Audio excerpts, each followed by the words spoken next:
وہ سردیوں کی ٹھنڈی شام میں لان میں بیٹھی موسم کو انجوائے کر رہی تھی۔ چہرے پر ہلکی سی مسکراہٹ اور وجود پر سفید لانگ فراک اس پر خوب جچ رہا تھا۔ وہ اپنی سوچوں میں اس قدر گم تھی کہ تبھی اسے حامد کی گاڑی گھر میں داخل ہوتے ہوئے دکھائی ہی نہیں دی۔ وہ اپنی آن بان شان لیے گاڑی سے نکلا تھا، تبھی اپنے کندھوں پر چادر ٹھیک کرتے ہوئے اس کی نظر کشف پہ پڑی تھی۔ وہ ابھی گہری نگاہوں سے کشف کو دیکھ ہی رہا تھا جب نگاہ بھٹکتے ہوئے لان میں کام کرتے مالیوں پر پڑی، جو کشف کو للچائی ہوئی نظروں سے دیکھ رہے تھے۔ مالیوں کو دیکھتے ہوئے اس کا غصے سے برا حال تھا، مگر یہ غصہ مالیوں سے زیادہ کشف پر تھا۔ وہ بڑے بڑے ڈگ بھرتا کشف کے سر پر آ کھڑا ہوا۔ کیا کر رہی ہو تم یہاں پر؟ اس نے کشف کی حالت دیکھی۔ دوپٹہ کندھے سے ایک طرف ڈھلکا ہوا تھا اور فراک کا گہرا گلا جس میں سے اس کا نسوانی حسن صاف دکھائی دے رہا تھا۔ کشف کی یہ حالت کسی کا بھی ایمان خراب کرنے کے لیے کافی تھی۔ اس کی دھاڑ سے کشف اپنی جگہ پر ایک دم کانپ اٹھی۔ اس نے گھبرائی نگاہوں سے حامد کی طرف دیکھا تھا، جس نے بغیر ایک منٹ ضائع کیے اس کا ہاتھ مضبوطی سے تھاما اور گھسیٹتے ہوئے حویلی کے اندر لے کے وہ نازک سے اس 35 سالہ مرد کی تیز رفتار کا مقابلہ کرنے کی ناکام سی کوشش کر رہی تھی، مگر منہ سے الفاظ نکلنا تو دور کی بات، اسے تو سانس لینے میں بھی مشکل پیش آ رہی تھی۔ حامد کا غصہ دیکھ کر وہ ہمیشہ سے ڈر جایا کرتی تھی۔ بی جان، صدیقہ بیگم جو اپنے کمرے میں ابھی ظہر کی نماز ادا کر کے ہٹی تھی، حامد کی اتنی اونچی آواز پر ایک دم گھبرا گئی۔ حامد کی آواز سن کر اصفیہ بیگم اور گلفام صاحب بھی کمروں سے باہر نکل آئے تھے۔ کیا بات ہے بیٹا؟ اتنی اونچی کیوں بول رہے ہو؟ گلفام صاحب نے حامد کے ہاتھ میں کشف کا ہاتھ دیکھا تو انہیں کچھ غلط ہونے کا اندیشہ ہوا۔ سب ٹھیک تو ہے نا بیٹا؟ مجھے کسی سے بات نہیں کرنی سوائے بی جان کے۔ حامد نے دو ٹوک الفاظ میں گلفام صاحب کو چپ کروایا تھا۔ صدیقہ بیگم باہر آئیں تو ساری صورتحال کو سمجھنے کی کوشش کرنے لگی تھی۔ حامد، آخر ہوا کیا ہے؟ پہلے تو بچی کا ہاتھ چھوڑو، وہ ابھی تمہارے نکاح میں نہیں آئی۔ اچھا، میرے نکاح میں نہیں آئی تو مجھے ہاتھ پکڑنے کی اجازت نہیں ہے۔ ہاں، البتہ وہ باہر جو مالیوں کے درمیان یہ بیٹھ کر اپنا نسوانی حسن دکھا رہی تھی، وہ جائز ہے؟ یہ میری امانت تھی آپ لوگوں کے پاس، اس کو سمجھانا آپ لوگوں کا کام تھا۔ جیسے بڑی کو بے لگام چھوڑا ہوا تھا ویسے ہی اسے بھی بے لگام چھوڑ دیں، اور اب کی مرتبہ اگر اس طرح کا کچھ ہوا تو بی جان یاد رکھیے گا، میں اس مرتبہ آپ لوگوں کو معافی نہیں دوں گا۔ اور ہاں، آپ لوگ اب اس کی دیکھ بھال نہیں کر سکتے، اتنا تو مجھے نظر آ گیا ہے، اسی لیے اگلے ہفتے اس کی رخصتی کی تیاری کریں۔ میں اب مزید انتظار نہیں کروں گا۔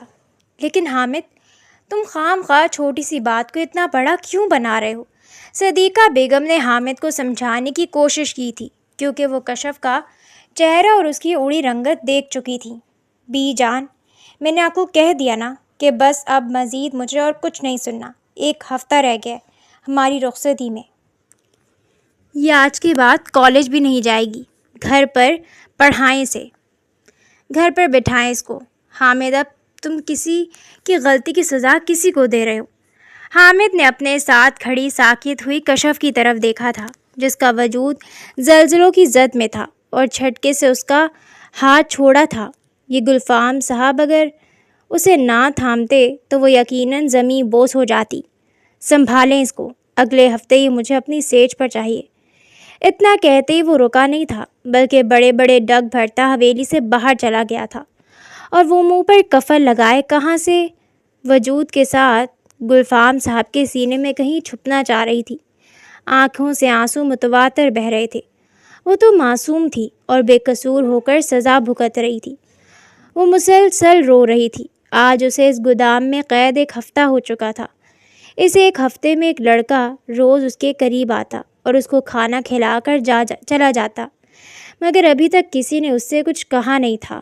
وہ کرسی کے ساتھ بندھی ہوئی تھی، ابھی بھی وہ رونے میں مصروف تھی جب دروازہ کھلتے وہی لڑکا گودام میں داخل ہوا، جس کے چہرے پر نقاب ہمیشہ رہتا تھا۔ یہ لو، کھانا کھا لو۔ شفق نے اپنی آنسوؤں سے بھری نگاہیں سہیل کی طرف کی تھیں۔ سہیل ان آنکھوں میں دیکھ کر ساکت رہ گیا تھا، لیکن یہ صرف کچھ لمحے کے لیے تھا۔ اسی وقت وہ اپنے ہوش میں آیا، رونے دھونے کا کوئی فائدہ نہیں ہے، جب تک مالک نہیں آ جاتے تم یہاں سے کہیں نہیں جا سکتی۔ میں نے کچھ نہیں کیا، خدا کے لیے مجھے چھوڑ دو۔ یہ تو مالک ہی آ کر بتائیں گے کہ تم نے کچھ کیا ہے یا نہیں۔ اب چپ چاپ کھانا کھاؤ، اور مجھ سے زیادہ بات کرنے کی ضرورت نہیں ہے۔ تمہارے گھر میں بھی تو ماں بہن ہوگی، اگر کل کو ان کے ساتھ ہی… چپ، ایک دم چپ۔ اب اگر ایک اور لفظ منہ سے نکالا تو میں بھول جاؤں گا کہ تم میرے مالک کی امانت ہو۔ کسی کو منہ دکھانے کے قابل نہیں چھوڑوں گا، سمجھی تم؟ یہ دھمکی سہیل نے صرف شفق کو خاموش رہنے کے لیے دی تھی۔ وہ نرم ہاتھوں سے اسے کھانا کھلا رہا تھا اور وہ ڈری سہمی کھانا کھانے میں مصروف تھی۔ کل مالک آ رہے ہیں اور پھر تمہارا فیصلہ ہو جائے گا۔ نہ جانے کیوں سہیل کو عجیب سی بے چینی ہونے لگی تھی۔ وہ گاہے بگاہے شفق کو دیکھ رہا تھا، جو بیٹھی بیٹھی نیند کے جھونکے لے رہی تھی۔ مال تیار ہے؟ جی سر تیار ہے۔ ٹھیک ہے، میں آ رہا ہوں۔ جیسی پہنچوں سے میری گاڑی میں لے آنا، ٹھیک ہے؟ ٹھیک ہے سر۔ وہ فون پر کسی سے بات کر رہا تھا۔ ابراہیم افندی گاڑی میں بیٹھا سگار پی رہا تھا کہ تبھی سہیل شفق کو لیے گاڑی تک آیا۔ میں نے کچھ نہیں کیا، چھوڑ دو مجھے۔ سہیل اسے زبردستی لے کر جا رہا تھا۔ شفق کی مسلسل آوازیں اسے بے چین کر رہی تھیں۔ تبھی ابراہیم کی نظر شفق پر پڑی۔ یہ لڑکی کون ہے؟ ابراہیم نے غصیلی نگاہوں سے سہیل کی طرف دیکھا تھا۔ سر، آپ نے اسی لڑکی کو اٹھانے کے لیے تو کہا تھا۔ بے وقوف شخص، کیا یہ منسٹر کی بیٹی ہے؟ لیکن سر… کیا سر؟ تمہیں جو تصویر بھیجی گئی تھی، کیا وہ اس لڑکی کی تصویر تھی؟ جی سر، یہی لڑکی تھی تصویر میں آپ کو ابھی دکھا سکتا ہوں۔ سہیل نے جلدی سے اپنا فون نکالا تھا، جس میں شفق کی تصویر واقعی ہی موجود تھی۔ فون لگاؤ جلدی سے بابر کو۔ اس سے میں نے جو تصویر بھیجنے کے لیے کہا تھا وہ یہ لڑکی نہیں تھی۔ اس نے کس لڑکی کی تصویر بھیجی ہے تمہیں؟ بابر، میں نے جس لڑکی کی تصویر تمہیں سہیل کو بھیجنے کے لیے دی تھی، تم نے کسی اور لڑکی کی تصویر اسے بھیج دی۔ سوری سر، وہ غلطی سے میرے کالج کی لڑکی کی تصویر اس کی طرف چلی گئی۔ سوری کے بچے، اب اس لڑکی کا کیا کرنا ہے؟ شفق کے تو ہوش اڑ گئے تھے۔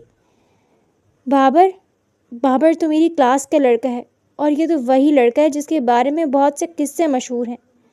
اس کے پاس میری تصویر؟ تبھی وہ بے ساختہ سہیل کے پیچھے ہوئی تھی۔ سہیل کا بازو اس نے مضبوطی سے تھام لیا تھا۔ مجھے بابر کے پاس نہیں جانا، خدا کے لیے مجھے اس کے پاس مت بھیجنا۔ سہیل نے ایک غصیلی نظر شفق پر ڈالی تھی۔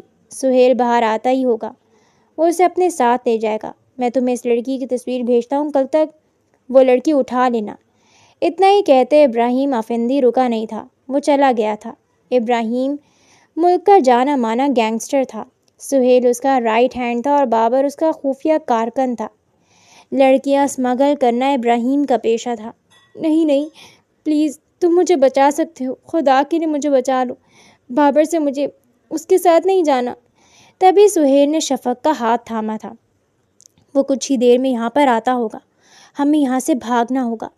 وہ اس کا ہاتھ پکڑ کر مسلسل بھاگ رہا تھا۔ سڑک کے دونوں طرف جنگلات تھے۔ سہیل شفق کے ساتھ بھاگ رہا تھا۔ انہیں رات ہو چکی تھی۔ تبھی سہیل کو پاس میں ایک مسجد دکھائی دی۔ سہیل نے ایک گہری نگاہ شفق پر ڈالی۔ وہ بلا شبہ خوبصورت تھی، ہرنی جیسی آنکھیں، تیکھے نین نقش اور گوری رنگت۔ سہیل کی آنکھوں سے شفق اب بے چین ہونے لگی تھی۔ شفق کو سمجھ نہیں آ رہا تھا کہ وہ کیا کرے۔ سر پہ لیا دوپٹہ وہ بار بار اپنے گرد لپیٹ رہی تھی، جیسے اس دوپٹے کے ذریعے خود کو چھپا لے گی۔ تم یہاں سیڑھیوں پہ بیٹھو، میں ابھی آتا ہوں۔ کہاں جا رہے ہو؟ سہیل نے شفق کی آنکھوں میں خوف دیکھا تھا۔ کہیں نہیں جاؤں گا تمہیں چھوڑ کر، کہیں نہیں جاؤں گا، بے فکر رہو۔ وہ سیدھا مسجد میں داخل ہوا تھا اور کچھ دیر بعد باہر آیا تو ابھی بھی شفق اسی حالت میں بیٹھی تھی۔ چلو مسجد کے اندر چلو۔ لیکن کیوں؟ شفق نے سوالیہ نگاہوں سے سہیل کی طرف دیکھا تھا، اور پھر جو سہیل نے اسے بتایا اس کو سننے کے بعد شفق کی آنکھیں بے یقینی سے پھٹی کی پھٹی رہ گئیں۔ ایک ہفتہ تو جیسے پر لگا کر اڑ گیا تھا۔ بی جان نے کس طرح اس شخص کے ساتھ زندگی گزاروں گی جس کے دل میں اور جس کی زندگی میں میری حیثیت صرف ایک ملازمہ سی ہے۔ وہ دلہن بنی بے حد خوبصورت لگ رہی تھی۔ کشف ایسا کیوں سوچ رہی ہو؟ سب ٹھیک ہو جائے گا، تمہیں فکر کرنے کی ضرورت نہیں ہے۔ حامد ابھی غصے میں ہے، وقت کے ساتھ ساتھ اس کا غصہ بیٹھ جائے گا۔ تمہیں بس کچھ محنت کی ضرورت ہے، اپنے اور اس کے رشتے پر توجہ دینا، ایک دوسرے کا خیال رکھنا۔ اس کو محبت دوگی تو وہ تمہارا ہو جائے گا، اور آج اپنے آپ پر توجہ دو۔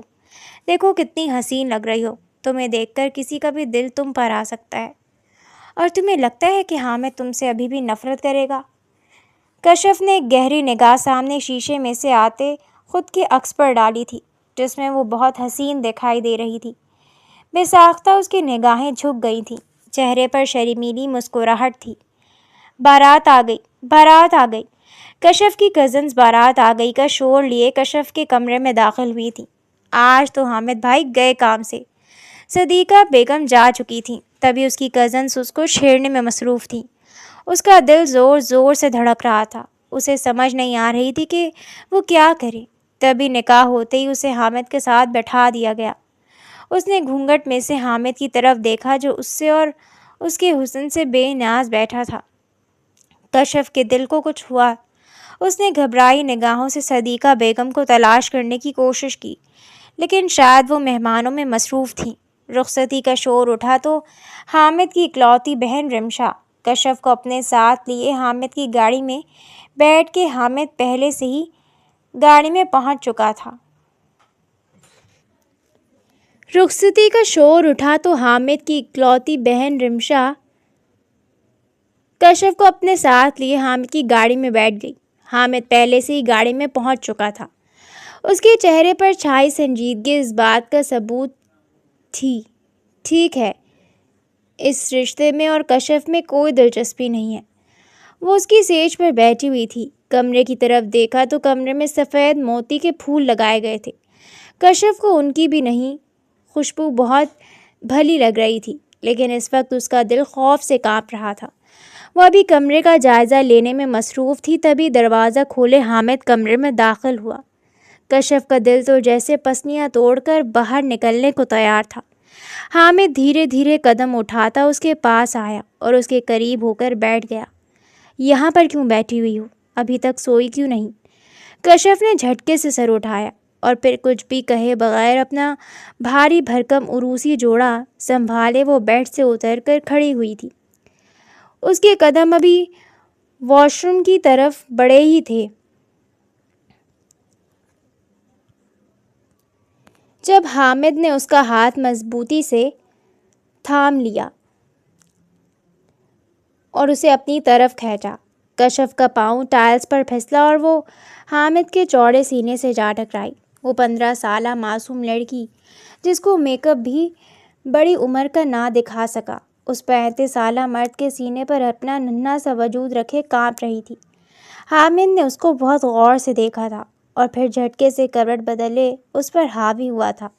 کشف اپنی آنکھیں زور سے بند کیے حامد کے بھاری بھرکم وجود کے نیچے چھپ سی گئی تھی۔ میرا سانس بند ہو رہا ہے، وہ کچھ اٹکتے ہوئے بولی۔ اسے سانس لینے میں مشکل پیش آ رہی تھی۔ کچھ دیر پہلے جو حامد اتنا غصے میں لگ رہا تھا، اب وہ کشف کے حسن کے آگے ڈھیر ہو گیا تھا۔ کیا ہوا؟ ہوش اڑ گئے اتنے میں ہی؟ اس نے اتنا کہتے ہی اس کے ہاتھوں کو تھاما تھا۔ وہ بالکل خاموش تھی، کیونکہ اسے سمجھایا گیا تھا شوہر جیسا کہے ویسا کرتے جاؤ۔ اور پھر آہستہ آہستہ رات گزرتے گزرتے وہ اس پر مزید حاوی ہونے لگا۔ صبح کشف کی آنکھ پہلے کھلی تھی، لیکن خود کو حامد کے حصار میں لپٹے دیکھ وہ ہلکا سا کسمائی تھی۔ حامد نے آنکھیں بند کیے کشف کے گرد اپنی گرفت مزید مضبوط کی تھی۔ حامد چھوڑے مجھے، صبح ہو چکی ہے، سب ناشتے پر ہمارا انتظار کر رہے ہوں گے۔ میری نیند ابھی تک ختم نہیں ہوئی اور تمہیں ناشتے کی پڑی ہے۔ وہ اس پر دوبارہ سے حاوی ہوتا بولا تھا۔ تمہیں کیا لگتا ہے میں تمہیں ایسے ہی معافی دے دوں گا؟ مجھے سکون دینا تمہارا فرض ہے اور تم اف نہیں کر سکتی، سمجھی تم؟ لیکن یہ شادی تو آپ نے عفیفہ کے لیے کی تھی نا؟ میری ذمہ داری میں تو عفیفہ کو سنبھالنا تھا۔ وہ رات سے بہت تکلیف میں تھی، اسی لیے اس نے آخری وار کیا تھا، آخری حربہ آزمایا تھا۔ شاید اس کی جان چھوٹ جاتی۔ تبھی حامد اس کی بات پر اس کو دیکھنے لگا۔ حامد کا چہرہ غصے سے لال ہو چکا تھا۔ کشف اس کو دھتکار رہی تھی۔ حامد کی انا کو جیسے ٹھیس پہنچی تھی۔ دفع ہو جاؤ یہاں سے ابھی کے ابھی، اس سے پہلے میں تمہیں گھر سے نکال دوں۔ میرے کمرے سے چلی جاؤ۔ وہ اس پر سے دور ہوتا ہوا اس کو دھکا دینے والے انداز سے بیڈ سے نیچے اترا تھا۔ کشف کے تو ہوش فنا ہو گئے تھے۔ نہیں نہیں حامد، میرا وہ مطلب نہیں تھا، آپ غلط سمجھ رہے ہیں۔ یہاں آئی کیوں ہو؟ میرے کمرے میں کیوں رہ رہی ہو؟ تو یہاں میری سیٹ سے جا کر کیوں بیٹھی تھی؟ بولو، جواب دو مجھے۔ تم تو عفیفہ کے لیے آئی ہو نا، تو پھر اس کے کمرے میں جا کر رہو، یہاں پر مجھے دکھائی مت دینا۔ حامد، خدا کے لیے ایسا مت کریں، میرا وہ مطلب نہیں تھا، واقعی بہت تکلیف میں ہوں۔ تکلیف سے منہ میں جو آیا کہہ دیا۔ تمہیں سنائی نہیں دیا؟ میں نے کہا ہے چلی جاؤ یہاں سے۔ اب کی مرتبہ حامد نے کشف کو بازو سے پکڑ کر کمرے سے باہر دھکا دیا تھا، اور اس سے پہلے وہ کچھ کرتی حامد نے اس کے چہرے پر دروازہ زور سے بند کر دیا تھا۔ اس کی آنکھوں سے آنسو بہہ رہے تھے۔ اس نے ایک نظر دروازے کی طرف دیکھا تھا، لیکن وہ جانتی تھی کہ اب اس کو یہاں سے کچھ نہیں ملے گا، اسی لیے خاموشی سے عفیفہ کے کمرے میں چلی گئی، جہاں پر رمشا حامد کی بہن سو رہی تھی۔ اس نے ادھر ادھر دیکھا تو سامنے پڑے صوفے پر وہ بھی لیٹ گئی، کیونکہ گھر سے سبھی لوگ ابھی تک خواب خرگوش کے مزے لے رہے تھے۔ یہ آپ کیا کہہ رہے ہیں؟ میں کیسے آپ سے نکاح کر سکتی ہوں؟ سہیل نے آنکھیں چھوٹی کیے شفق کی طرف دیکھا تھا۔ کیا مطلب ہے اس بکواس کا؟ میں تمہیں وہاں سے لے کر اس لیے بھاگا ہوں کہ اب بغیر نکاح کے تمہیں اپنے ساتھ رکھوں؟ نہیں، میرا مطلب وہ نہیں تھا۔ میں یہ کہنا چاہ رہی ہوں کہ آپ مجھے کسی بھی طرح میرے گھر پہنچا دیں، پلیز، آپ کی بڑی مہربانی ہوگی۔ ہاں ٹھیک کہا تم نے، تمہیں تمہارے گھر پہنچا دوں، لیکن کبھی یہ سوچا ہے کہ کیا تمہارے گھر والے تمہیں قبول کریں گے؟ کیا انہیں اس بات سے کوئی فرق نہیں پڑے گا کہ تم اپنی شادی کے روز گھر سے بھاگی تھی؟ میں بھاگی نہیں تھی، مجھے اغوا کیا گیا تھا۔ یہ بات تو اب آپ بھی بہت اچھے سے جانتے ہیں۔ اس نے معصومیت سے سہیل کو سمجھانا چاہا تھا۔ ہاں یہ تو میں اور تم جانتے ہیں، لیکن تمہارے گھر والوں کو اور تمہارے محلے والوں کو اس بات کا کون یقین دلوائے گا؟ وہ تمہیں اپنے گھر میں ایک دن کے لیے بھی نہیں رکھیں گے، اور اگر رکھ بھی لیا تو بدنامی سے بچنے کے لیے تو میں جان سے مار دیں گے۔ اگر مرنے کا اتنا شوق ہے تو پھر بابا کے پاس ہی چلی جاتی، کم از کم اس کا فائدہ ہی ہو جاتا۔ شرم کریں تھوڑی سی، آپ کو شرم آنی چاہیے بات کہتے ہوئے۔ ویسے آپ مجھے اپنی بیوی بنانا چاہتے ہیں، اپنی بیوی کے بارے میں ایسی باتیں کون کرتا ہے؟ وہ ناک کو صاف کرتے ہوئے بولی تھی، اور یہ وہی وقت تھا جب سہیل کو ایسے لگنے لگا تھا کہ اب وہ اس لڑکی کے بغیر رہ ہی نہیں سکتا۔ اب خاموشی سے اٹھا اور مسجد میں چلو، مولوی میرا پھپھو کا بیٹا نہیں ہے جو مسلسل ہمارا انتظار کرتا رہے۔ شفق کو کچھ سمجھ نہیں آ رہا تھا کہ وہ کیا کرے، اسی لیے اس نے ایک آخری مرتبہ سہیل کی طرف دیکھا۔ میں اگر آپ سے نکاح کر لوں تو آپ میرا غلط فائدہ تو نہیں اٹھائیں گے نا؟ سہیل نے چہرے پر آنے والی مسکراہٹ کو روکے شفق کی طرف دیکھا تھا۔ نہیں، بالکل غلط فائدہ نہیں اٹھاؤں گا۔ سہیل نے اپنا ہاتھ آگے بڑھایا تھا۔ شفق نے کانپتے ہوئے سہیل کے ہاتھ پر اپنا ہاتھ رکھا اور پھر مسجد میں چلی گئی، جہاں ان دونوں کا نکاح ہوا۔ نکاح تو ہو چکا ہے، لیکن اب ہم رہیں گے کہاں پر؟ ہائے میری پیاری بیوی، یہ تو بہت گھمبیر مسئلہ ہے، لیکن تم فکر مت کرو، آج سے ہم اپنے غریب خانے میں رہیں گے، میرا مطلب ہے میرے چھوٹے سے گھر میں۔ سہیل اسے لیے اپنے گھر پہنچا تھا۔ وہ چھوٹا سا گھر نہ جانے کیوں اب شفق کو بہت اچھا لگ رہا تھا۔ آپ کا گھر تو بہت خوبصورت ہے۔ ارے واہ، بیوی بنتے ہی چھوٹے سے گھر کو خوبصورت کہہ رہی ہو، ویری گڈ، اچھی بیویوں کی نشانی ہے یہ۔ اس نے شفق کا ہاتھ مضبوطی سے تھاما تھا، جس پر شفق شرما گئی تھی۔ آ گئی ہے تمہیں ماں کی یاد؟ نہ جانے کون سا کام ہے جو تمہارا ختم ہی نہیں ہوتا، 2 ہفتے گھر سے غائب رہتے ہو۔ ماں کس حالت میں ہے تمہیں معلوم ہی نہیں۔ ایک بوڑھی سی عورت کھانستے ہوئے کمرے سے باہر نکلی تھی۔ ارے اماں، دھیان سے، اب میں آ گیا ہوں نا، کہیں نہیں جاؤں گا۔ ہر مرتبہ یہی کہتے ہو، یہ آنکھیں تمہیں دیکھنے کو ترس جاتی ہیں، لیکن تمہیں تو کوئی خیال ہی نہیں ہے۔ 1000 مرتبہ کہہ چکی ہوں، شادی کر لو، شادی کر لو گے تو بیوی بچوں کی خاطر گھر بھی آتے رہو گے۔ اماں، میں نے تمہاری یہ خواہش پوری کر دی ہے، دیکھو میں تمہارے لیے بہو لے کر آیا ہوں۔ ساجدہ بیگم نے سہیل کے پیچھے کھڑی لڑکی کی طرف دیکھا تھا۔ ماشاء اللہ ماشاء اللہ، میری بہو تو بہت خوبصورت ہے۔ وہ جو دروازے کے پاس تھر تھر کانپ رہی تھی اور یہ سوچ رہی تھی کہ اب یہاں سے بھی اسے بے گھر ہونا پڑے گا۔ ظاہری بات ہے سہیل کی اماں اسے قبول تو نہیں کریں گی، لیکن ساجدہ بیگم کی بات سن کر شفق کی آنکھوں میں خوشی کی آنسو آ گئے۔ ارے جھلی، وہاں پر کیوں کھڑی ہے؟ ادھر آ میرے پاس۔ شفق آہستہ آہستہ قدم اٹھاتی ہوئی ساجدہ بیگم کے پاس گئی تھی، جنہوں نے اسے گلے لگایا تھا۔ آ جاؤ، اندر آؤ، تم تو بالکل ہیرا ہو، ہیرا۔ بس اماں، زیادہ سر پر میں چڑھاؤ، سر پر چڑھ کر ناچے گی۔ شفق نے گھورتے ہوئے سہیل کی طرف دیکھا تھا۔ دیکھ رہی ہو ایک دن نہیں ہوا ابھی شادی کو اور کس طرح بیویوں والے تیور دکھا رہی ہے۔ شفق سارا دن ساجدہ بیگم کے ساتھ، رات ہوتے ہی وہ کمرے میں گئی تو سہیل پہلے سے ہی کمرے میں موجود تھا۔ سہیل چونکہ اکیلا ہی رہتا تھا، اسی لیے اس کے کمرے میں موجود بیڈ سنگل تھا۔ آپ بیڈ پر سو جائیں، میں زمین پر سو جاتی ہوں۔ او ہیروئن، یہ کوئی فلم چل رہی ہے کہ شوہر بستر پر سو جائے اور بیوی زمین پر؟ خاموشی سے میرے ساتھ بستر پر آ کر سو۔ لیکن یہ بیڈ تو سنگل ہے، یہاں ہم دونوں، تم آؤ، دیکھنا جگہ بھی بن جائے گی۔ شفق گھبراتے ہوئے اور کچھ شرماتے ہوئے سہیل کے پاس گئی تھی اور سہیل کے بازو پر سر رکھ کر لیٹ گئی تھی۔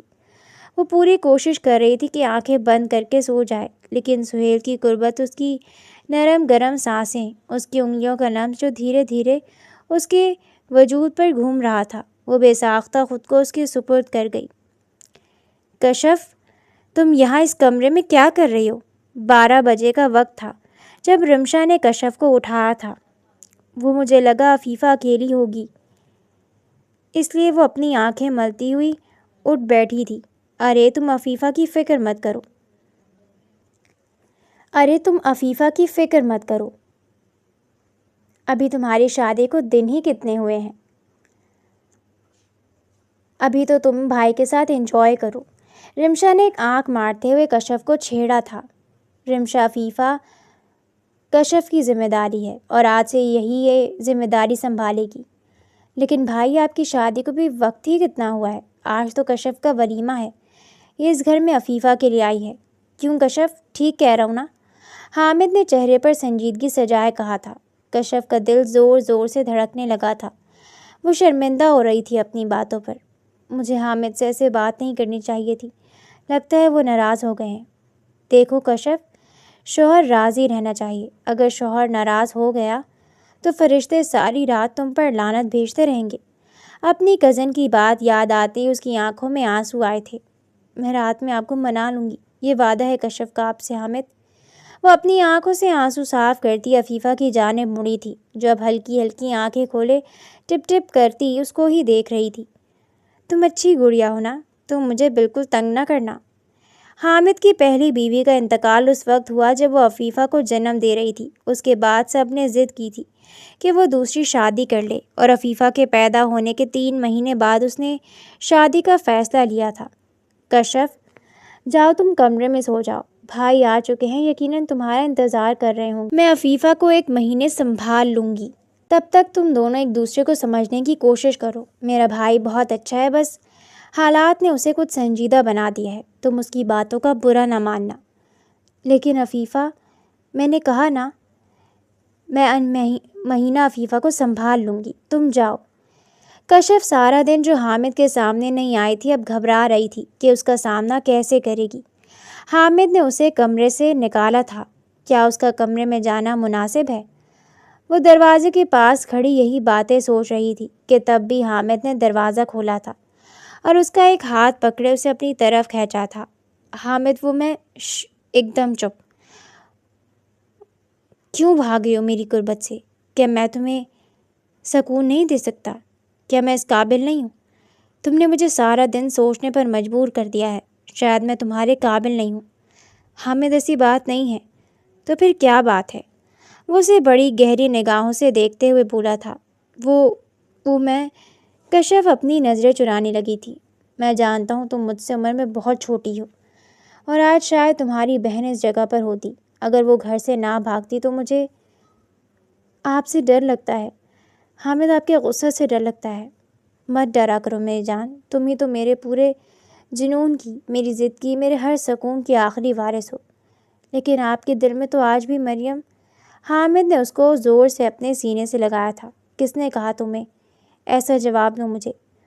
وہ پھپھو نازیہ کہہ رہی تھی کہ آپ کے دل میں اب کوئی اور نہیں آ سکتا۔ آپ نے مریم سے بے تحاشا محبت کی ہے۔ ہاں کہہ تو ٹھیک رہی ہیں وہ، لیکن اگر تم چاہو تو میں تم سے محبت نہیں عشق کر سکتا ہوں۔ لیکن تم تو یہاں پر عفیفہ کے لیے آئی ہو نا؟ حامد، آپ ایک ہی بات کو پکڑ کر کیوں اسے مسلسل کھینچ رہے ہیں؟ غلطی ہو گئی مجھ سے جو میں نے آپ سے یہ الفاظ کہہ دیے۔ دراصل بات یہ ہے کہ آپ سخت مزاج بھی تو ہیں، میں ڈر گئی تھی۔ وہ اس سے اتنے معصومانہ انداز میں کہہ رہی تھی کہ حامد کو اس پر ٹوٹ کر پیار آیا تھا۔ ہاں یہ بات سچ ہے کہ شروع میں مجھے تم پر بہت غصہ تھا۔ جب ابھی ہماری شادی کی بات چل رہی تھی تو میں نے سوچ رکھا تھا کہ میں تم سے تمہاری بہن کا بدلہ لوں گا۔ اس نے جس طرح ہماری بے عزتی کروائی، اس کی وجہ سے جو مجھے بارات واپس لے کر آنی پڑی، مجھے وہ کسی صورت بھول نہیں رہا تھا۔ لیکن تمہاری معصومیت دیکھ کر مجھے تم سے بے تحاشا عشق ہونے لگا ہے۔ کیا تم میرے عشق کی وارث بنو گی؟ کشف نے دھیرے سے حامد کے سینے پر سر رکھا تھا اور وہ بے ساختہ اس کے ماتھے پہ اپنے لب رکھ گیا تھا۔ اچھا چلو اب سو جاؤ، کل مجھے کسی کام کے لیے دوسرے شہر جانا ہے، وہاں پر مجھے 2 سے 3 ہفتے لگ سکتے ہیں۔ تم یہاں اکیلی رہ لو گی نا؟ وہ ذو معنی انداز میں پوچھ رہا تھا۔ کشف نے بے ساختہ حامد کی طرف دیکھا۔ مگر آپ اتنے دنوں کے لیے دور کیوں جا رہے ہیں؟ میں آپ کے بغیر کیسے رہوں گی؟ جان جیسے رہتے ہیں، شکر کرو ابھی زندہ ہوں، جس دن مر جاؤں گا اس دن کیا کرو گی تم؟ حامد یہ کیسی باتیں کر رہے ہیں؟ آپ کو اندازہ بھی آپ کیا کہہ رہے ہیں؟ ہاں پورا اندازہ ہے کیا کہہ رہا ہوں۔ زندگی اور موت کا کیا بھروسہ ہوتا ہے، کبھی بھی کسی بھی وقت کہیں پہ بھی آ جاتی ہے۔ ایک تو آپ مجھ سے شہر سے دور جا رہے ہیں، اس پر ہماری شادی کو بھی ابھی صرف 2 دن ہوئے ہیں۔ ایسا بھی کون سے ضروری کام آ گیا جو آپ کو شہر سے باہر جانا پڑ رہا ہے؟ آپ کہیں نہیں جائیں گے، میں آپ کو کہیں نہیں جانے دوں گی۔ وہ کسی ضدی بچے کی طرح حامد سے لپٹ گئی تھی۔ اچھا تو بدلے میں مجھے کیا ملے گا اگر میں نہ جاؤں تو؟ وہ معنی خیز انداز میں بولا تھا۔ آپ جو کہیں گے میں وہ آپ کو دوں گی، لیکن آپ کہیں نہیں جائیں گے۔ وہ بچوں کی طرح روتے ہوئے بولی تھی۔ حامد کے چہرے پر مسکراہٹ آئی تھی۔ وہ ایسا ہی تھا جس سے جو رشتہ ہو وہ اسی رشتے میں ڈھل جاتا تھا، اور جن رشتوں کے نیم البدل وہ رشتے اس کے قریب ہوں، ان پرانے رشتوں کو یاد کر کے نئے رشتوں کو تکلیف نہیں دیتا تھا۔ اور پھر وہ کشف کو اپنے ساتھ لگائے بستر پر لے آیا تھا۔ اس کا لمس محسوس کرتے کشف کا دل زور زور سے دھڑکنے لگا تھا۔ وہ دھیرے سے اس کے قریب ہوتا اسے تڑپنے پر مجبور کر گیا تھا۔ لیکن اب کی مرتبہ کشف نے اپنی زبان سے ایک لفظ بھی نکالنے کی غلطی نہیں کی تھی۔ پہلے ہی نہ جانے کتنی مشکل سے وہ مانا تھا، اس لیے خود کو اس کے سپرد کرتے وہ خود سے بے فکر ہو گئی تھی۔ اچانک حامد کے دماغ میں کیا خیال آیا کہ اس نے جھٹکے سے حامد کو خود سے دور کیا۔ حامد، آپ مجھے اتنا پیار کیوں کر رہے ہیں؟ آپ کو میرے اندر اتنی دلچسپی کیوں ہے جبکہ میں اتنی خوبصورت نہیں ہوں؟ وہ جو اس کے حسن کے جادو میں گم تھا کشف کی آواز پر عجیب سے نگاہوں سے دیکھنے لگا۔ تمہیں ہر مرتبہ اس وقت ہی سوال کرنا کیوں یاد آتا ہے جب میں تمہارے قریب ہوتا ہوں؟ اور یہ کیسا فضول سوال ہے؟ فضول سوال تو نہیں کر رہی، میرا مطلب ہے کہ مجھ میں ایسا کیا ہے؟ آپ مجھ میں اتنی دلچسپی کیوں لیتے ہیں حامد؟ اس نے گہری نگاہ اس کے پورے وجود پر ڈالی تھی اور پھر وہ اپنی مسکراہٹ چھپانے لگا۔ اچھا، اور ایسا تم سے کس نے کہہ دیا؟ وہ میری سب کزن شادی سے پہلے مجھے کہتی تھی کہ تم… وہ جو روانی سے بول رہی تھی اپنے الفاظ پر خود ہی شرمندہ ہونے لگی۔ مجھے ایک بات کی سمجھ نہیں آتی، یہ تمہارا وجود ہے اور تمہیں خود پر توجہ دینی چاہیے کہ تم کیسی ہو، اور اگر تمہیں تمہارا وجود ایسے ہی پسند ہے تو پھر کوئی لاکھ کہے، تمہیں کسی کی بات نہیں سننی چاہیے، اور تم ہو ہر بات پر توجہ دینے لگ جاتی ہو۔ اتنا احساس کمتری کا شکار ہونا ٹھیک نہیں ہے۔ تم بہت خوبصورت ہو، میری نظر سے دیکھو تم بالکل پرفیکٹ ہو۔ وہ اس کی خوبصورتی کے قصیدے پڑھ رہا تھا اور اسے اس بات کا احساس دلا رہا تھا کہ وہ بہت خوبصورت ہے۔ کشف حامد کی بڑھتی محبت پر پاگل ہونے لگی تھی۔ شفق صبح اٹھی تو وہ ادھر ادھر دیکھنے لگی اور سمجھنے کی کوشش کرنے لگی کہ وہ کہاں پر ہے، کہ تبھی اس نے نظر سہیل کی طرف دیکھا جو سویا ہوا تھا اور بے حد خوبصورت لگ رہا تھا۔ بے خیالی میں شفق اس کے قریب ہو کر اس کے ہر نقش کو اپنی آنکھوں کے ذریعے اپنے دل میں بسا رہی تھی۔ یہ نکاح کتنا مضبوط اور خوبصورت رشتہ ہے نا۔ نکاح کے دو بول تو اجنبیوں کو ایک دوسرے سے محبت کرنے پر مجبور کر دیتے ہیں۔ کیا خوبصورت مرد پہلے کبھی نہیں دیکھا؟ سہیل کی آواز پر شفق کے چہرے کا رنگ ایک دم بدل گیا تھا۔ وہ منہ کھولے سہیل کو دیکھ رہی تھی، جس نے ایک منٹ بھی ضائع کیے بغیر شفق کو خود کے قریب کیا تھا۔ شفق اپنی نظریں جھکایا چہرے پر ہلکی سی مسکراہٹ سجائے سہیل کی قریب ہوئی تھی، جو اس کے بالوں پر ہاتھ پھیر رہا تھا۔ تم بہت خوبصورت ہو، میں نے تم سے پہلے اتنی خوبصورت لڑکی کبھی نہیں دیکھی۔ شفق نے اپنی نظریں جھکا لی تھیں۔ اب تم کہاں جا رہے ہو صبح صبح ہی؟ شادی کو ایک دن ہوا نہیں کہ نکل پڑے ہو گھر سے۔ کچھ نہیں اماں، بس کام پر جا رہا ہوں۔ شفق نے گھبراتے ہوئے سہیل کی طرف دیکھا تھا۔ شفق کی نظروں کا مطلب سمجھتے ہوئے سہیل نے اپنی نظریں چرائی تھیں۔ رات میں جب وہ دونوں کمرے میں موجود تھے تب شفق نے سہیل کے قریب ہوتے اس کا چہرہ اپنی طرف کیا تھا۔ سہیل، آپ یہ کام چھوڑ کیوں نہیں دیتے؟ آپ کوئی اور بھی تو کام کر سکتے ہیں۔ مجھ ان پڑھ گوار کو اور کوئی کام کیا دے گا؟ سہیل، آپ محنت مزدوری کریں، میں 2 وقت کی روٹی کھا کر گزارا کر لوں گی، لیکن یہ حرام کی کمائی مجھے منظور نہیں ہے۔ میرے باپ نے کبھی مجھے حرام نہیں کھلایا، انہوں نے ہمیشہ محنت مزدوری کی ہے، مجھے پڑھایا لکھایا، مجھے قابل بنایا۔ سہیل نے شفق کی طرف دیکھا۔ کتنا پڑھی ہوئی ہو تم؟ تبھی شفق کے چہرے پر زخمی مسکراہٹ آئی تھی۔ میں ڈاکٹر ہوں اور ایک ہاسپٹل میں نوکری کرنا چاہتی تھی، لیکن تبھی میرا رشتہ آیا اور ابا میری شادی کرنا چاہتے تھے۔ وہ چاہتے تھے کہ میں شادی کے بعد نوکری کروں، لیکن قسمت کو کچھ اور ہی منظور تھا۔ کیا واقعی تم ڈاکٹر ہو؟ جی ہاں، میں ڈاکٹر ہوں۔ تو تم کسی ہسپتال میں ابھی بھی نوکری کر سکتی ہو۔ کیا واقعی آپ مجھے نوکری کرنے دیں گے؟ مجھے تمہاری نوکری کرنے سے غرض نہیں ہے شفق، بس میں چاہتا ہوں کہ تم اپنے سب خواب پورے کرو۔ لیکن آپ نے اپنے کام کے بارے میں کچھ نہیں بتایا۔ شفق، یہ کام چھوڑنا اتنا آسان نہیں ہے، میں بہت عرصے سے اس کام میں ہوں۔ اگر میں ایک دم سے چھوڑ دوں گا تو میرے گھر والوں، تم پر، اماں پر وہ جانی حملہ بھی کر سکتا ہے۔ لیکن اب اس ڈر سے آپ ساری زندگی حرام کما کر کھلائیں گے مجھے۔ تم کیوں اس بات کے پیچھے پڑ گئی ہو؟ چھوڑ دو اس بات کو۔ اتنا کہتے ہی سہیل کروٹ بدل کر سونے کے لیے لیٹ گیا تھا اور شفق اپنا سا منہ لے کر رہ گئی تھی۔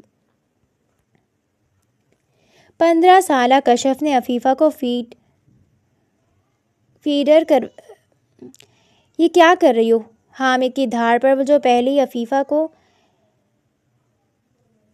پر یہ مسلسل رو رہی ہے، لیکن فیڈ نہیں کر رہی۔ وہ ناک کو صاف کرتے بولی تو حامد کے چہرے پر مسکراہٹ آئی تھی۔ ان کی شادی کو 1 ہفتہ ہو چکا تھا اور اس 1 ہفتے میں حامد نے کشف کو ہر طرح سے پرسکون رکھا تھا۔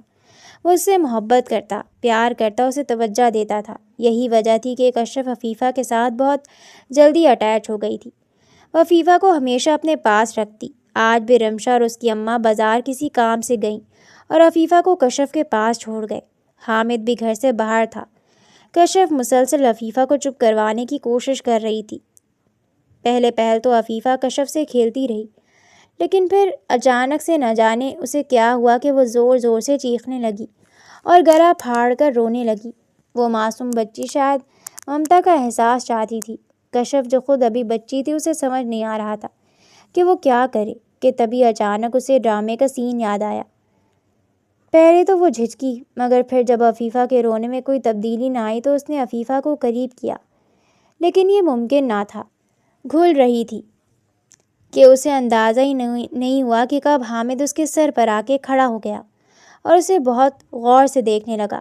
اسے امید نہیں تھی کہ کشف یہ حرکت بھی کر سکتی ہے، لیکن وہ اس کی تکلیف کو سمجھتے ہوئے محبت سے اس کے پاس بیٹھا اور عفیفہ کو پکڑ کر اپنے گلے سے لگایا اور اس کو تھپکنے لگا۔ کچھ ہی دیر بعد عفیفہ بالکل خاموش ہو گئی، لیکن کشف کے آنسو ابھی بھی بہہ رہے تھے۔ اسے شرمندگی ہو رہی تھی کہ اس نے یہ حرکت کیوں کی۔ وہ ڈر بھی رہی تھی، نہ جانے حامد اب اسے کیا کہے گا۔ عفیفہ کے سوتے ہی حامد کشف کے پاس آیا۔ تم نے کچھ غلط نہیں کیا، تمہیں جتنا پتہ تھا تم نے اتنا ہی کیا، پریشان مت ہو، آہستہ آہستہ سب سمجھ جاؤ گی۔ وہ جو سر جھکائے بیٹھی تھی، حامد اسے اب مزید شرمندہ نہیں کرنا چاہتا تھا، اسی لیے اس کو اپنے پاس کرتے ہوئے بولا تھا، تم فکر مت کرو، میں ہوں نا۔ اتنا کہتے ہی حامد اس کے قریب ہوا۔ وہ جو رو رہی تھی حامد کی اس حرکت پر تڑپنے لگی۔ شفق کو ہسپتال میں نوکری مل گئی تھی۔ خوش قسمتی سے وہ ہسپتال اس کے استاد کا نکل آیا تھا۔ اس نے اپنی ساری مجبوری ان کو بتائی اور بغیر کسی مشکل کے اس کو وہاں پر اچھی تنخواہ پر نوکری مل چکی تھی۔ وہ ہر وقت سہیل کو بھی سمجھانے کی کوشش کرتی رہتی، شفق جب سے ہماری شادی ہوئی ہے میں نے تمہیں کوئی شاپنگ نہیں کروائی، چلو میں تمہیں شاپنگ کروا دیتا ہوں۔ شفق جو ایک کیس کو پڑھ رہی تھی سہیل کی بات پر بالکل خاموش رہی۔ میں تمہیں کہہ رہا ہوں شفق، اٹھ جاؤ، تیار ہو جاؤ اور چلیں، مجھے کچھ نہیں چاہیے آپ سے، مجھے اس حرام کی کمائی سے نہ کچھ کھانے کو چاہیے اور نہ ہی پہننے کو۔ میں اتنا کما سکتی ہوں کہ اپنا گزارا کر لوں اور اماں کا بھی سارا خرچہ اٹھا لوں، اس لیے آپ کو ہم دونوں پر خرچ کرنے کی ضرورت نہیں ہے۔ یہ ہر بات میں تم میری نوکری کو کیوں لے آتی ہو؟ کیونکہ یہی حقیقت ہے، آپ کی نوکری اور اس تنخواہ کی ضرورت نہ تو مجھے ہے اور نہ ہی اماں کو۔ یقیناً اماں نہیں جانتی ہوں گی کہ آپ کیا کام کرتے ہیں، ورنہ وہ آپ کو کبھی بھی کام نہ کرنے دیتی۔ سہیل غصے سے آگے بڑھا تھا اور شفق کے بالوں میں ہاتھ ڈالتے ہوئے اسے اپنے قریب کیا تھا۔ وہ سسک اٹھی تھی، تکلیف سے آنکھوں میں آنسو آئے تھے۔ اسے میری محبت مت سمجھنا، یہ تمہاری سزا تھی، آئندہ کے بعد میرے کام میں دخل اندازی مت کرنا۔ ٹھیک ہے، میں نہیں کروں گی، اور اگر ایسے ہی سب کچھ چلنا ہے تو مجھے آپ کے ساتھ نہیں رہنا، مجھے ابھی اور اسی وقت طلاق۔ ابھی اس کے منہ میں الفاظ باقی تھے کہ سہیل کا ہاتھ اٹھا تھا اور شفق کے چہرے پر نشان چھوڑ گیا تھا۔ بہت پر نکل آئے ہیں تمہارے، لگتا ہے پر کاٹنے ہی پڑیں گے۔ میں بہت جلد تمہیں ایک تحفہ دوں گا تاکہ وہ آپ کی حرام کمائی پہ پلے۔ سہیل نے غصے سے لال ہوتے شفق کو دیکھا تھا، وہ اس کے صبر کو آزما رہی تھی۔ ایسے کیا دیکھ رہے ہیں؟ کچھ غلط تو نہیں کہہ رہی؟ سہیل اپنا سر پکڑ کے بیٹھ گیا تھا۔ شفق کے چہرے پر مسکراہٹ آئی تھی۔ ٹھیک ہے، میں آج سے کام پر نہیں جاؤں گا، محنت مزدوری کروں گا اور پیسے کماؤں گا، لیکن ایک بات یاد رکھنا، کل کو اگر تمہیں یا اماں کو کچھ ہوا تو میں تمہیں معاف نہیں کروں گا۔ شفق نے سہیل کو گلے لگایا تھا۔ آپ دیکھیے گا، کچھ بھی برا نہیں ہوگا، سب ٹھیک ہوگا، بس آپ میرا ساتھ نہ چھوڑیے گا اور میں آپ کا ساتھ نہیں چھوڑوں گی۔ وقت کا کام ہے گزرنا تو وہ گزر ہی جاتا ہے۔ 1 مہینہ ہو گیا شفق کو غائب ہوئے، اس کا کچھ معلوم ہی نہیں۔ گلفام صاحب پریشان کن حالات میں بیٹھے ہوئے تھے۔ میں آپ کو پہلے دن سے کہتی رہی، بچی پر زور زبردستی مت کریں، وہ ڈاکٹر بن گئی ہے، ہو سکتا ہے کہ اسے کوئی ڈاکٹر پسند آ گیا ہو اور اس میں کوئی حرج بھی نہیں تھا، لیکن نہیں، آپ کو تو بس اپنی انا پیاری تھی۔ اماں نے آپ کو کتنی مرتبہ سمجھایا لیکن آپ نے ان کی بھی ایک نہیں سنی۔ اگر آج آپ نے اپنی بچیوں پر نرمی دکھائی ہوتی تو یہ یقیناً دن نہ دیکھنا پڑتا۔ گلفام صاحب نے اپنی بیوی کو دیکھا تھا جو ہمیشہ سے انہیں اچھی صلاح دیتی تھی، لیکن گلفام صاحب کو اپنی انا زیادہ عزیز تھی، جس کے بدلے انہوں نے اپنی عزت تک گنوا دی۔ کشف کی حالت کچھ خراب رہنے لگی تھی، آج بھی اسے صبح سے چکر آ رہے تھے۔ حامد کو جب اس بات کا علم ہوا تو وہ اسے زبردستی ڈاکٹر کے پاس لے کر گیا۔ سر آپ یہاں پر انتظار کریں، میڈم پیشنٹ کو چیک کر رہی ہیں، جیسے ہی آپ کا نمبر آئے گا آپ کو بلا لیا جائے گا۔ کچھ دیر کے بعد کشف اور حامد ڈاکٹر کے کیبن میں گئے تھے، لیکن وہاں موجود شخصیت کو دیکھ دونوں کے ہوش اڑے تھے۔ آپ بھی؟ شفق جو ایک فائل دیکھ رہی تھی کشف کی طرف دیکھ کر اسے بھی حیرت کا شدید جھٹکا لگا تھا۔ حامد کا تو غصے سے برا حال تھا۔ کشف تم؟ ہم تبھی اسے یاد آیا تھا کہ وہ ایک پروفیشنل ڈاکٹر ہے۔ بیٹھیں، کیا مسئلہ ہے آپ کو؟ آپ اتنا اجنبیوں والا رویہ کیوں رکھ رہی ہیں؟ میں آپ کی بہن ہوں۔ شفق کی آنکھوں میں آنسو تھے اور اب اس کا بھی صبر جواب دے گیا تھا۔ پورے 1 مہینے کے بعد وہ اپنے خاندان میں سے کسی کو اپنے اتنے قریب دیکھ رہی تھی۔ تبھی وہ اٹھی اور کشف کو اپنے گلے سے لگا کر رونے لگی۔ آپ ہی اب کہاں چلی گئی تھیں؟ آپ کے جانے کے بعد سب کچھ بدل گیا، میری شادی حامد سے ہو گئی، سب نے ابا کو اتنی باتیں سنائیں۔ کشف میں کہیں نہیں گئی تھی، بلکہ جب پارلر سے نکلی تو ایک گاڑی پہلے سے وہاں کھڑی تھی، اس میں سے ایک لڑکا باہر نکلا اور مجھے اغوا کر لیا، لیکن بعد میں معلوم ہوا کہ میں وہ لڑکی نہیں جس کو اغوا کرنا تھا، لیکن وہ لڑکا نیک دل تھا، اسی لیے اس نے مجھے اپنا لیا۔ میں گھر واپس آنا چاہتی تھی مگر آ نہیں سکی، آ بھی جاتی تو اماں ابا مجھے کبھی قبول نہ کرتے، پھر میں نے بھی قسمت کا لکھا سمجھ کر اس شادی کو قبول کر لیا۔ سہیل بہت اچھے انسان ہیں، ان کا دل بہت صاف ہے، اور مجھے خوشی ہوئی سن کر کہ تمہاری شادی حامد سے ہو گئی۔ مجھے یقین ہے کہ یہ تمہیں بالکل تنگ نہیں کرتا ہوگا۔ اس نے غصے میں بیٹھے حامد کی طرف دیکھا تھا۔ حامد، میں جانتی ہوں کہ تمہیں میری کسی بات پر بھروسہ نہیں ہو رہا ہوگا، مگر میں سچ کہہ رہی ہوں، یہی حقیقت ہے۔ خیر بیٹھو اور بتاؤ کیا ہوا ہے۔ اور پھر جب شفق نے کشف کا الٹرا ساؤنڈ کیا تو اسے معلوم ہوا کہ وہ امید سے ہے۔ یہ خبر حامد اور کشف کے لیے بہت اچھی تھی۔ ماشاءاللہ، میں خالہ بننے والی ہوں۔ آپ بھی اب گھر آئیں نا، مجھے یقین ہے اماں ابا آپ کو دیکھ کر بہت خوش ہوں گے۔ نہیں کشف، وہ لوگ مجھے بھول جائیں یہی بہتر ہے۔ اب وہ اس کو کیا بتاتی کہ سہیل کی وجہ سے وہ کسی کو خطرے میں نہیں ڈالنا چاہتی تھی۔ بڑی بات ہے، آج بہت خوش نظر آ رہی ہے۔ ہاں خوش تو ہوں۔ تو اپنے شوہر سے نہیں بانٹو گی اپنی یہ خوشی؟ کیوں نہیں، آپ جانتے ہیں میں آج اپنی بہن سے ملی ہوں۔ شفق، تم جانتے ہو نا تم کس کی بیوی ہو؟ اپنے کسی گھر والوں سے مل کر تم ان کی جان بھی خطرے میں ڈالو گی۔ جانتی ہوں، بہت اچھے سے جانتی ہوں، اسی لیے تو اسے ہمیشہ کے لیے خیر آباد کر کے آئی ہوں۔